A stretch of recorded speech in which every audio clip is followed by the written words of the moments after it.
మీకు తెలుసా, ఒకసారి శ్రీకృష్ణుణ్ణి నిండు సభలో భయంకరంగా అవమానించారు. కాని ఆయన ఒక్క మాట కూడా మాట్లాడలేదు. ఎందుకో తెలుసా? శిశుపానుడు పుట్టినప్పుడు అతనికి 3 కళ్ళు 4 చేతులు ఉండేవి. ఆ సమయంలో ఆకాశవాణి వినిపించింది. ఈ బిడ్డను ఎవరి ఒడిలో పెట్టగానే సాధారణంగా మారుతాడో అతడే ఇతని వధకుడు. అది విని అనేకమంది రాజులు శిశుపాలుణ్ణి తమ ఒడిలో పెట్టుకున్నారు. కాని ఏ మార్పు జరగలేదు. చివరికి శ్రీకృష్ణుడు ఒడిలో పెట్టగానే అతను వెంటనే సాధారణ బాలుడిగా మారిపోయాడు. అది చూసిన శిశుపాలుడి తల్లి భయంతో ఉణికిపోయింది. ఆమె శ్రీకృష్ణుణ్ణి వేడుకుంది, నా కొడుకుని క్షమించు. అప్పుడు కృష్ణుడు ఒక మాట ఇచ్చాడు, అతను చేసే 100 తప్పుల వరకు నేను క్షమిస్తాను. కాలం గడిచింది.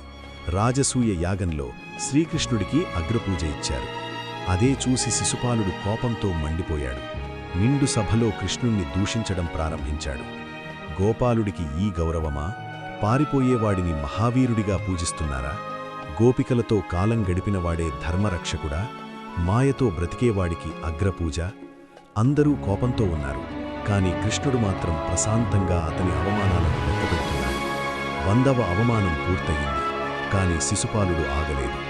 101వ అవమానం పలికిన క్షణంలో సుదర్శన చక్రం మెరుపులా ఎగిరింది.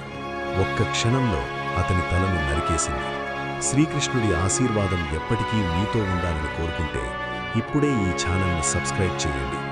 భక్తితో కామెంట్స్లో జై శ్రీకృష్ణ అని టైప్ చేయండి. ఆయన ఆశీర్వాదం కోసం ఇప్పుడే ఈ ఛానల్ను సబ్స్క్రైబ్ చేయండి.